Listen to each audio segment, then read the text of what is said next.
Que a graça e a paz do Senhor Jesus seja sobre todos os irmãos.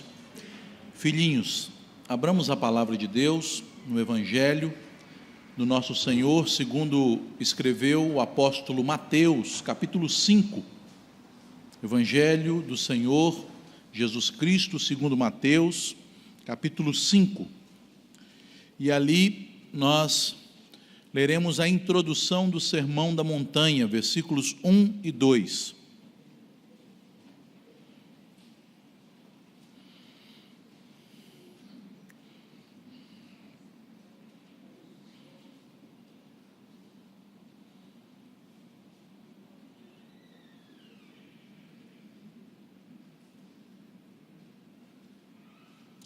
Acompanhem, queridos, a leitura que farei.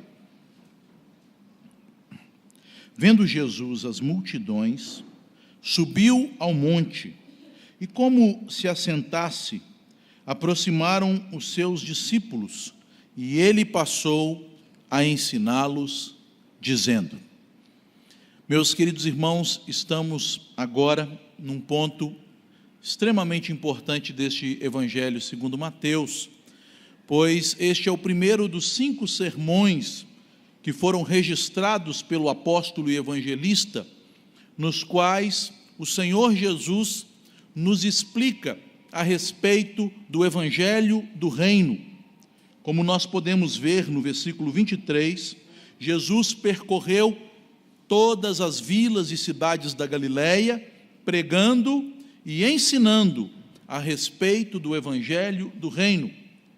E Mateus, após colocar no capítulo 4, no final do capítulo 4, a partir do versículo 12, de uma maneira como um índice, os fundamentos ou as pernas do tripé ministerial de Jesus, agora, a partir do capítulo 5 até o capítulo de número 25, ele haverá de abordar de maneira detalhada, pormenorizada, sobre este tripé. Só para recordar aos irmãos que estiveram nas outras oportunidades, ouvindo os sermões sobre este Evangelho, e também para informar aqueles que estão aqui, ouvindo pela primeira vez esta palavra, o ministério de Jesus se baseava, em primeiro lugar, na proclamação do Evangelho. Isto aparece nos versículos 12 a 17 do capítulo 4. Em segundo lugar, no discipulado, que consiste no preparo de pessoas para serem imitadores de Cristo e ombrearem-se com Ele no ministério dele, o que aparece nos versículos 18 a 22. E o terceiro fundamento, ou a terceira perna deste tripé ministerial, é o pastoreio. Jesus era pastor de ovelhas. Ele pastoreava o seu povo com pregação, com ensino, com cura, cuidando das pessoas e atraindo após si as multidões. Diante deste ministério extremamente extenuante, porque esta ideia aparece tanto no verso 18 quanto no verso 23, de um ministério de muito dinamismo, de muito trabalho, caminhando junto ao mar e pregando às multidões, percorrendo toda a Galileia, ensinando, pregando e curando. Percebam que os verbos indicam ações constantes, habituais, e diante de todo este trabalho, de todo este envolvimento na obra, não se deixando abater com a rejeição e com a perseguição, que já era a esta altura do 2º ano do ministério de Jesus, muito forte, muito acentuada, Deus abençoou a obra de seu Filho. E o contexto anterior, aqui do Sermão da Montanha, no versículo 25, que está claramente conectado com o sermão, nós percebemos que não apenas da região da Galileia, onde Jesus trabalhava percorrendo as cidades, mas também das regiões circunvizinhas, que ouviam falar sobre Cristo, sobre Jesus o Nazareno, uma multidão numerosa passa a seguir ao Senhor. E esta multidão, meus queridos irmãos, vem até Jesus, cada qual com suas necessidades, cada um deles buscando os seus interesses, cada um deles imaginando o que eles precisavam para ter uma vida abençoada, uma vida feliz. Talvez aqueles que tinham pessoas em sua família que eram lunáticos, que significa literalmente pessoas acometidas de epilepsia, de uma doença neurológica, pensassem: precisamos da cura desta enfermidade. Outros que tinham parentes oprimidos ou até possessos por demônios, eles precisavam de libertação. Havia ainda aqueles que tinham os seus parentes que padeciam de outros tipos de enfermidades, enfermidades da alma, enfermidades relacionadas ao físico, toda sorte de doenças e enfermidades entre o povo, como diz Mateus. Cada um vinha a Jesus crendo que a sua necessidade urgente, era aquilo que eles necessitavam que o Senhor resolvesse, que o Senhor tirasse de sobre eles. Mas, meus irmãos, o Sermão da Montanha começa a nos ensinar lições preciosas da parte de Deus, já em sua introdução.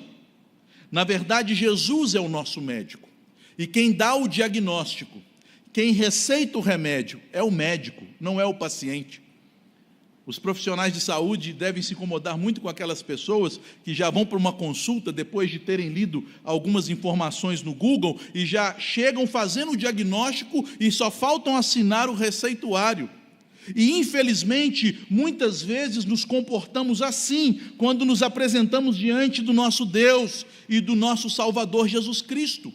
Nós já chegamos diante dele com o nosso desespero, com nossas aflições, que são justificados muitas vezes, mas ao invés de buscarmos dele o entendimento, a instrução, a verdadeira libertação que precisamos, que necessitamos, nós já informamos a ele o que ele deve fazer.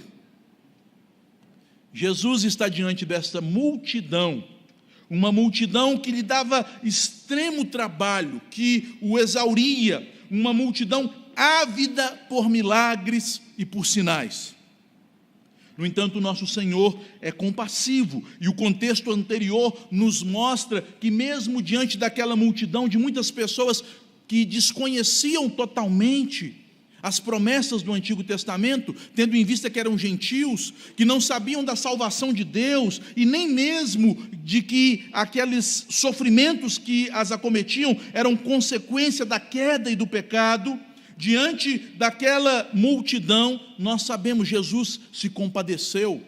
Jesus tinha um coração pastoral eterno, mas ele não se compadeceu ao ponto de ser levado, conduzido pelo sentimentalismo, dando à multidão o que a multidão queria, porque isso não resolveria o problema da multidão, isto não trataria das agruras, das verdadeiras doenças e enfermidades que afligiam aquela multidão, que muito mais profundas do que as doenças do corpo e da alma, é a enfermidade que nos levou à morte espiritual, o pecado, a queda.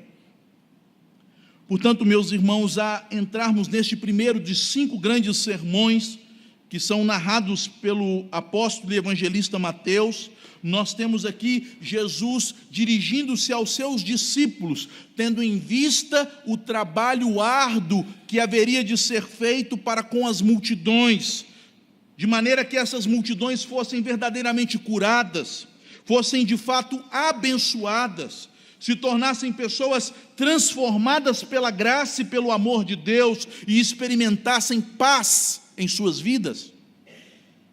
Jesus, ao ver a multidão, ele passa a preparar homens de Deus, pessoas que o seguiam, seus discípulos, para lidar com a multidão. E até hoje Jesus tem feito isto, atraído as multidões, e dentre a multidão tirado pessoas para prepará-las para suprir as verdadeiras e reais necessidades dos homens, das pessoas. Percebam, meus irmãos, que na introdução deste Sermão da Montanha, nós observamos que Jesus, ele vê as multidões.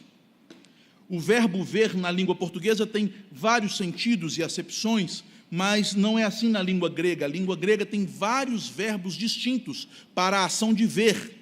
E o verbo usado aqui por Mateus, o verbo horal, indica não apenas uma ação fisiológica, em que os olhos captam a luz de um vulto, de uma sombra ou de uma paisagem, uma ação fortuita, distraída. Pelo contrário, o verbo usado por Mateus indica uma ação concentrada, de análise pormenorizada da situação. Jesus observou detidamente a multidão.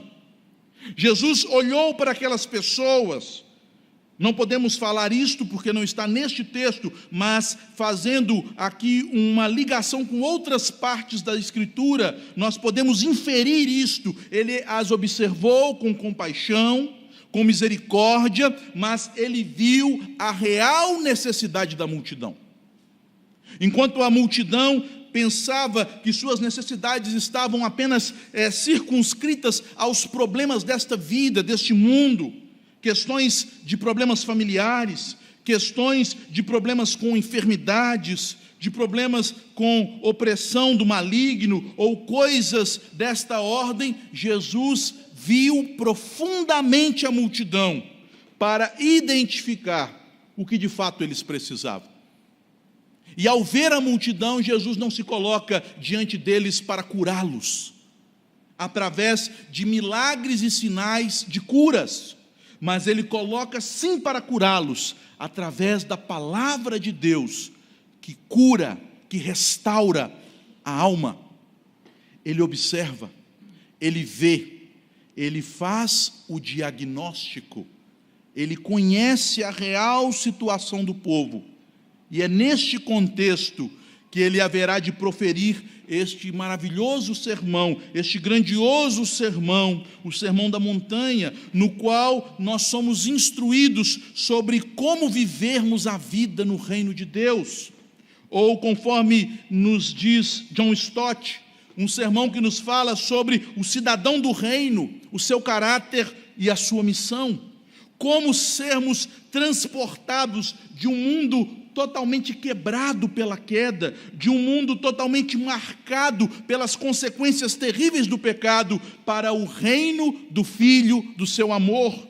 E uma vez presentes neste reino, como experimentarmos de modo abundante a vida e as bênçãos deste reino. Portanto, meus irmãos, Jesus, ele percebe exatamente as necessidades reais da multidão, e não era aquilo que eles pediam, porque na sua enfermidade, no seu sofrimento, na sua angústia, eles nem mesmo entendiam o que de fato necessitavam, apenas percebiam que havia uma necessidade, um vazio premente em seu coração.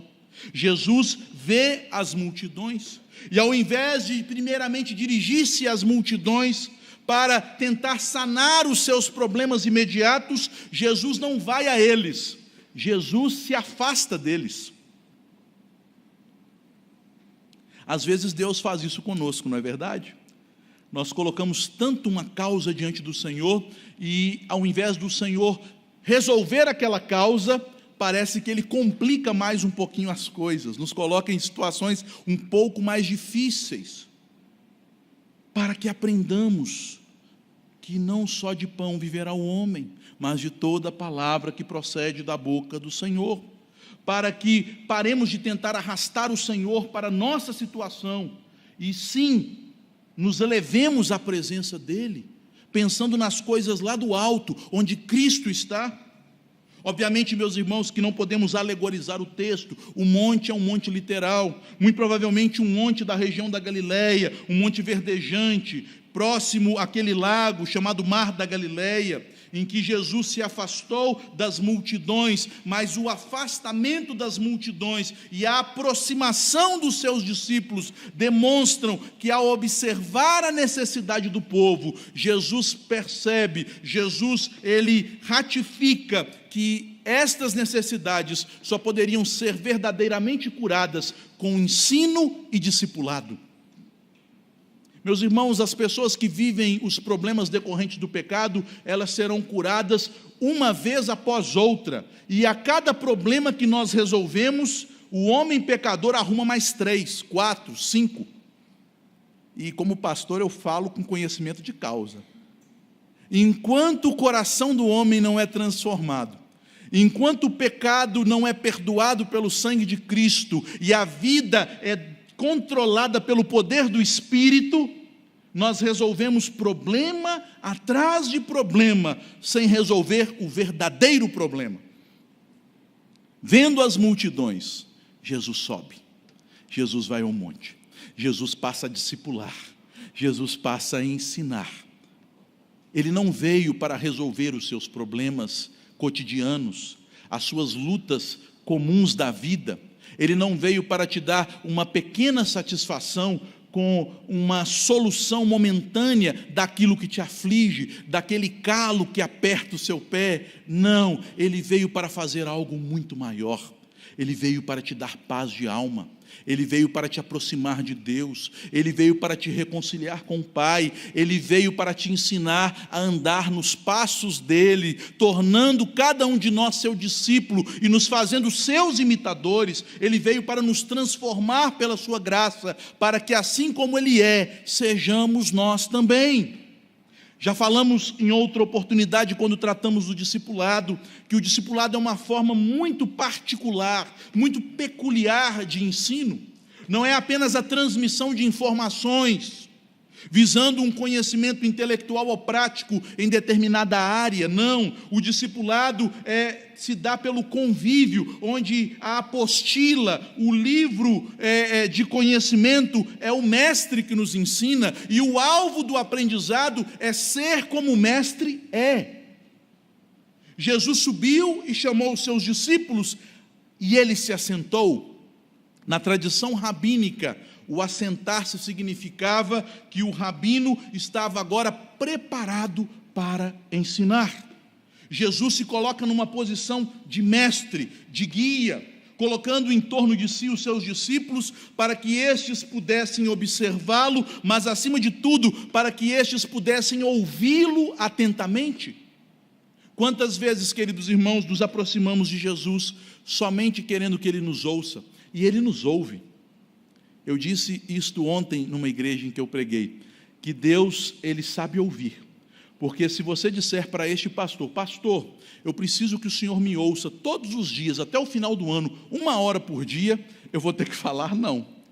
Mas se você falar isso para Deus, pode ter certeza, Ele com grande prazer, com grande disponibilidade e atenção, Ele ouvirá todas as suas súplicas, todos os seus lamentos, todas as suas ações de graças, 1 hora por dia, todos os dias do ano, por todos os anos da sua vida. Ele nos ouve. Mas, meus irmãos, não apenas na nossa comunicação interpessoal, mas creio que principalmente na nossa comunicação com o Senhor, nós é que temos dificuldade de ouvi-lo. Nós é que falamos muito quando falamos e ouvimos pouco. Jesus se assentou para ser ouvido. Ele desejava que os seus discípulos o observassem e tivessem os corações, a mente e os ouvidos abertos para receberem as suas instruções, fazendo aquilo que o livro de Provérbios nos orienta: assim como o paladar prova a comida, os ouvidos do sábio provam as palavras. Degustar com os ouvidos as palavras de Deus. Jesus, ele percebe a necessidade real do povo, e ele começa a suprir essa necessidade com discipulado e ensino. Percebam que no versículo 2, ele usa o mesmo verbo que aparece no versículo 23, que é o primeiro verbo no versículo 23, que indica a atividade pastoral de Jesus. Percebam o versículo 23, percorria Jesus toda a Galileia, ensinando. Ele quer ensinar. O verbo usado aqui pelo evangelista indica um ensino sistematizado e aplicado das verdades da palavra de Deus à nossa vida. Era o que faziam os rabinos com os seus midrash, que eram a aplicação das Escrituras à vida, os midrashes haláticos, que quer dizer a aplicação das Escrituras à maneira como as pessoas andam, se conduzem e vivem. Jesus, como mestre da palavra de Deus, ele quer nos ensinar. Mas como os crentes andam impacientes com seus problemas, com suas aflições, com as suas tormentas, com grande dificuldade em aprender do Senhor Jesus, basta percebermos que a maior audiência nas igrejas hoje não se encontra naquelas igrejas ou em torno dos púlpitos em que a palavra de Deus é fielmente explicada, ensinada, onde a voz de Jesus é ouvida para nos instruir no caminho que devemos andar, para termos por meio deste mestre, conforme lemos em Isaías, alguém que nos fale para não cairmos nem pela direita, nem pela esquerda, mas andarmos nos caminhos de Deus. Queremos falar para Deus o que Ele deve fazer, e somos resistentes quando Ele nos corrige no caminho em que devemos seguir. Mas Jesus sabe que a solução, a cura para as nossas mazelas está em seu ensino como nosso mestre. A salvação que Ele nos dá, remindo-nos dos nossos pecados, ela é completa pela ação do Espírito Santo que nos faz andar em novidade de vida, segundo o ensino da sua palavra.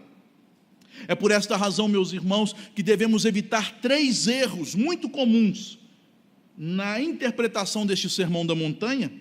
Este Sermão da Montanha é o ensino de Jesus aos seus discípulos, que explica a palavra de Deus, aplicando-a em seu sentido espiritual e verdadeiro à vida dos crentes.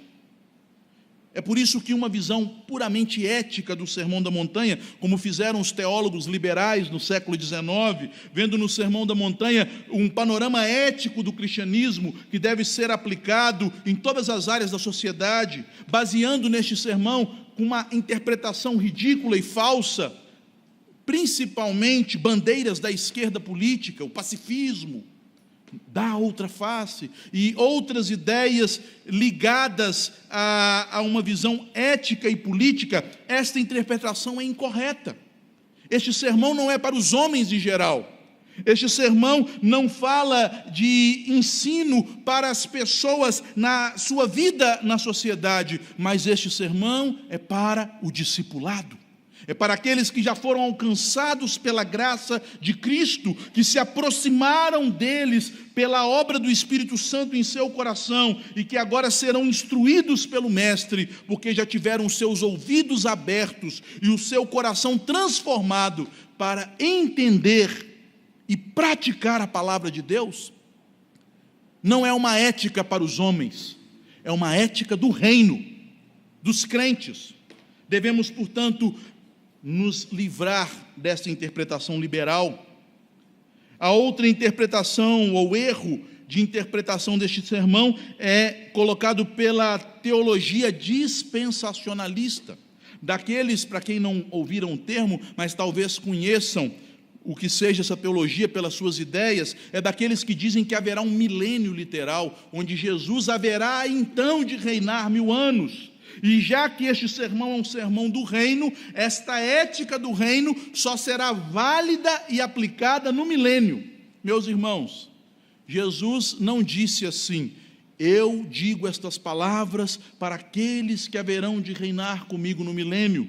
Mas ele diz esta palavra para os discípulos. Ele diz: vós sois o sal da terra, vós sois a luz do mundo. Estas palavras, em cada uma das partes do sermão, é claramente direcionada e aplicada a nós, os seus discípulos, a nós que cremos nele, no Senhor Jesus.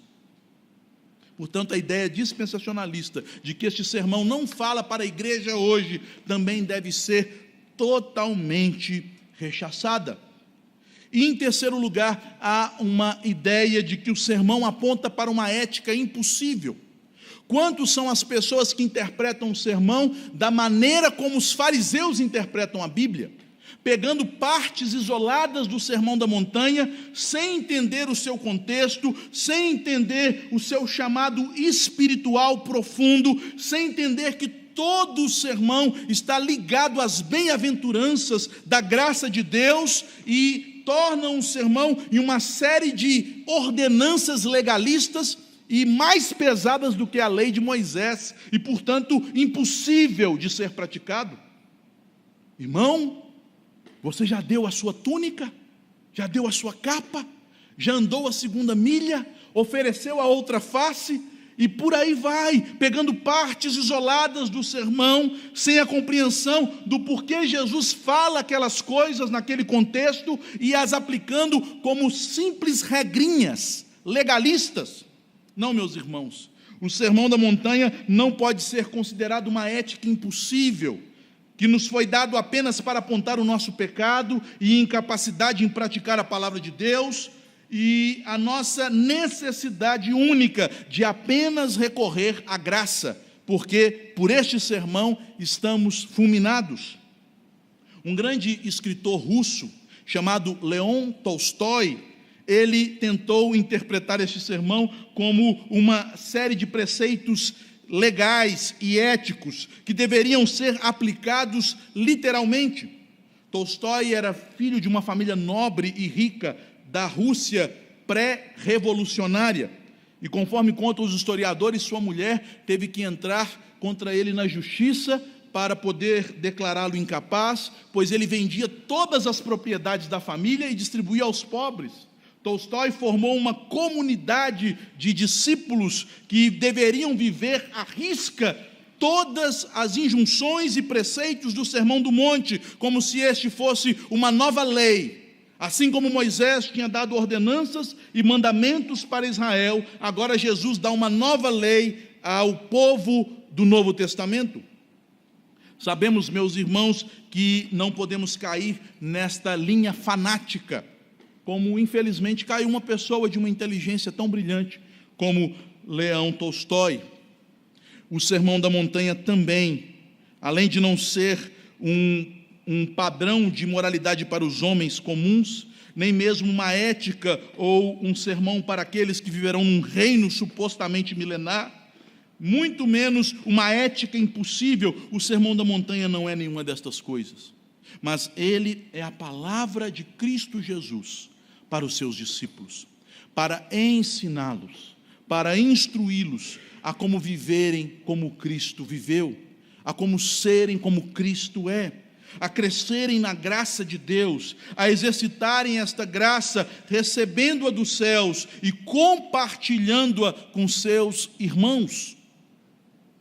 É por isso que o sermão, em suas divisões, ele começa em uma crescente, e ele tem um fundamento.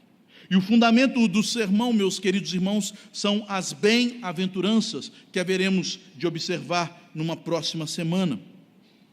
Percebam, queridos irmãos, que Jesus começa esse sermão com uma série de bem-aventurados. Bem-aventurados os humildes, bem-aventurados os que choram, bem-aventurados os que têm fome e sede de justiça, bem-aventurados os mansos, os misericordiosos, os limpos de coração, os pacificadores, os perseguidos por causa do reino de Deus, e assim por diante. Mas o que vem a ser isto? Infelizmente, o tradutor fez uma interpretação do texto original e suprimiu algumas palavras, na verdade uma frase que aparece no texto original.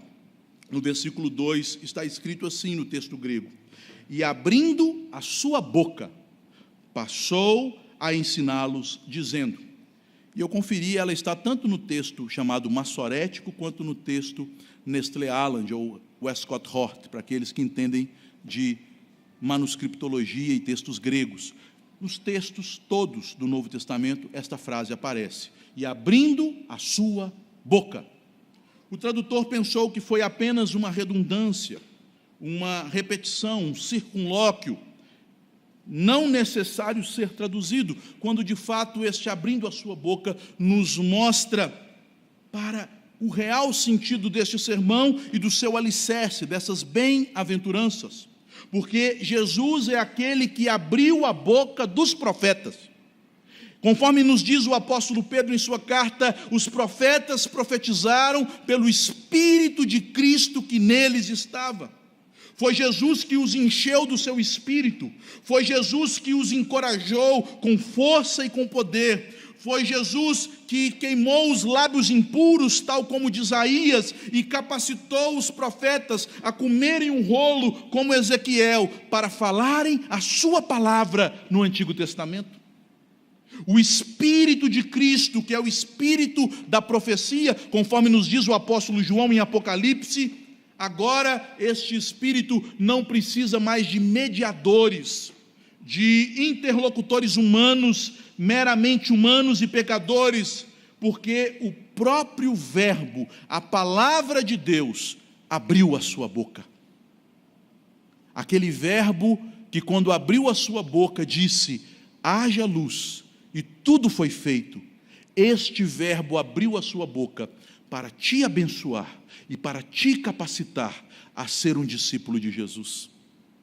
Portanto, meus irmãos, não são apenas palavras ou instruções de um mestre sábio, inteligente, piedoso, douto nos mandamentos de Deus, mas são as palavras que saem da boca de Deus, do Verbo eterno de Deus, do Verbo que se fez carne. Ele abriu a sua boca e passou a ensiná-los, dizendo.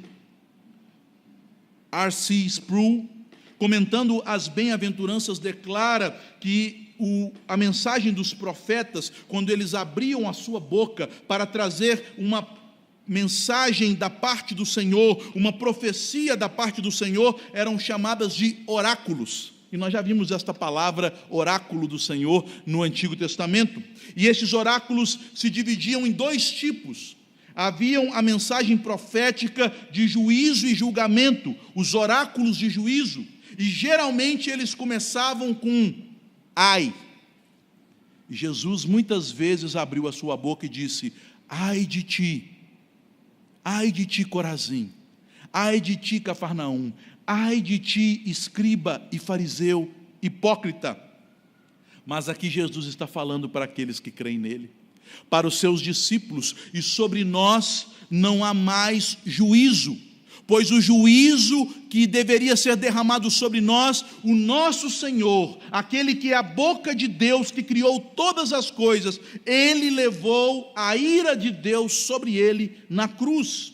Ele não nos diz juízos, mas ele traz um oráculo de bênção, um oráculo de salvação, conforme aparece nos profetas do Antigo Testamento. E sabe como os profetas iniciavam geralmente os oráculos de salvação? Bem-aventurados, bem-aventurados. Portanto, meus irmãos, a interpretação da palavra grega makarioi, que é o plural de makarios, como felizes, ou mais do que felizes, não é uma interpretação acertada, correta. Conforme os vários textos que lemos no Antigo Testamento, com muitos usos do termo bem-aventurados, nós podemos entender, como diz R.C. Sproul em seu comentário expositivo de Mateus: bem-aventurado é alguém abençoado, é alguém que foi alvo da graça, da bondade, do amor e da misericórdia de Deus, alguém que se tornou parte do reino de Deus através do seu Filho e que tem experimentado os dons do Senhor pelo Espírito da aliança. Bem-aventurado é abençoado. Nós somos abençoados, não porque nós o escolhemos, não porque nós fomos até Ele, não porque houvesse em nós alguma capacidade para sermos, mas nós somos abençoados porque Jesus nos chamou a si, porque Jesus abriu nossa mente e nos deu um novo coração, desobstruiu os nossos ouvidos e passou a nos instruir, e a sua palavra, que antes parecia loucura, porque conforme diz o apóstolo em 1 Coríntios 2,14, a palavra de Deus é loucura para os homens carnais, para o homem natural, esta palavra agora é para nós como mel e destilar dos favos. Ela é doce, ela é salvação. Desta maneira, queridos irmãos, percebemos que a boca do Senhor nos abençoa quando Ele nos instrui, quando Ele nos mostra o caminho a seguir. Esta relação entre bênção e mandamento é extremamente comum no Antigo Testamento e em toda a Bíblia. Lembram-se de como Deus abençoou o homem? E Deus os abençoou e disse, lá na criação, sede fecundos, percebam o mandamento.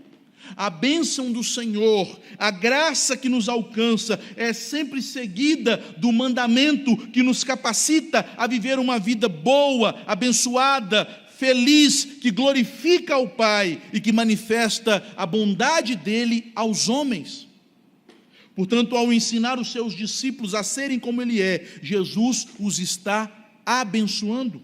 Não observe o Sermão da Montanha com uma visão legalista, pois assim ensinavam os mestres fariseus e hipócritas, impondo regras sobre o povo, oprimindo as pessoas, atando fardos pesados que nem mesmo aqueles professores poderiam carregar, mas eles os impunham. Não, meus irmãos, lembrem-se, são bênçãos, são conselhos sábios, são palavras de vida de um médico que se compadece dos seus problemas, de um médico que quer te curar do seu sofrimento, de um médico que quer te dar paz, vida bendita, vida feliz, vida santa. Mas para isso, você tem que entender que o diagnóstico é dele, que o remédio vem dele. É seguirmos o discipulado, é caminharmos os passos que Jesus colocou para nós andarmos neles. Jesus abre a sua boca e passa a ensiná-los. Tente imaginar aquele cenário, meus irmãos. Uma multidão ensandecida, pessoas de várias regiões, de vários países, uma Babel, cada um falando em uma língua, endemoniados de um lado, epiléticos de outro, pessoas tendo convulsões mais à frente, paralíticos, cegos, pessoas pobres, humildes, flageladas, todos eles desesperados, clamando pela graça, pela salvação, pela misericórdia de Jesus. Jesus, vendo aquela cena difícil, aquela cena de sofrimento humano, ele se compadece, mas não se deixando levar pelo sentimentalismo. Ele, como um médico prudente de almas, ele sobe, ele assenta, ele ensina, ele abençoa e ele cura. O discipulado, queridos irmãos, é a cura da nossa vida. Seguir a Jesus é a solução. Mas como podemos aplicar este texto à nossa vida, já encerrando? Em primeiro lugar, essa introdução do Sermão da Montanha nos dá entendimento que, por pior que seja a nossa situação, por pior que seja a dificuldade que estejamos vivendo, podemos pensar que somos apenas mais um na multidão. Jesus vê você na multidão. Jesus conhece as suas necessidades em meio à multidão. O chamado dele é um chamado especial, porque ele é direto a cada eleito, a cada indivíduo. Ele vê, meus irmãos, ele sonda, ele conhece os pensamentos, ele conhece as angústias e sofrimentos, e ele sabe o que necessitamos. Você, eu, achamos que sabemos do que necessitamos, mas ele realmente sabe, e ele nos dará o que necessitamos, não o que queremos. A segunda aplicação: Jesus, queridos irmãos, é o nosso Redentor, mas nunca devemos esquecer que ele nos redimiu, purificando-nos de todos os nossos pecados, para ser o nosso mestre, para ser o nosso supremo e bom pastor, e nós, ovelhas do seu pastoreio, que é dócil, que é manso. Jesus é o nosso mestre, como modelo de santidade, para abençoar a nossa vida, com as bênçãos que somente ele pode dar, com as bênçãos que somente ele mesmo, pelo poder da sua palavra, pode produzir. A lei do Antigo Testamento foi dada para apontar o pecado e demonstrar ao homem a sua incapacidade, mas os princípios e verdades que brotam da boca de Jesus demonstram que aquele que nos manda fazer é o mesmo que nos dá poder para praticar. Portanto, nós cremos em Jesus como nosso Salvador, mas cremos nele também como nosso mestre. pois o Espírito Santo, o preceptor, o mestre divino, o Espírito que procede do Pai e do Filho, nos foi dado para sermos bem-aventurados e para amoldarmos toda a nossa vida, todo o nosso percurso a este Sermão da Montanha. Meus queridos irmãos, devemos enfatizar essa terceira aplicação. Jesus é a boca de Deus. O que ele fala, portanto, não são apenas meras opiniões sábias de um homem especial que viveu há quase 2000 anos atrás. Não. O que ele fala é a palavra do próprio Deus. A mesma palavra que trouxe à existência o mundo, os céus, a terra, o mar e todos os seres que neles habitam foram criados pela palavra do seu poder. Esta mesma boca que fez tudo existir é a boca que nos chama bem-aventurados. É a boca que nos chama sal e luz. É a boca que nos conclama a vivermos uma vida de renúncia do nosso eu, de amor ao nosso próximo, de seguirmos pela porta apertada e pelo caminho estreito, para construirmos uma vida firmada na rocha, a fim de que diante das tormentas, diante dos desafios, diante dos problemas deste mundo, não venhamos a nos abalar. Não é esta a conclusão do sermão? E é isto que ele vai nos ensinar. Em quarto lugar, queridos irmãos, a obra de Deus, ela sempre haverá de se expandir em meio a dificuldades. É isso que a Bíblia nos ensina. Há um crescimento natural do reino de Deus. As multidões virão interessadas nas coisas que o Evangelho promete, pois o Evangelho nos promete paz, amor, reconciliação, graça, misericórdia. E o homem natural mesmo deseja estas coisas.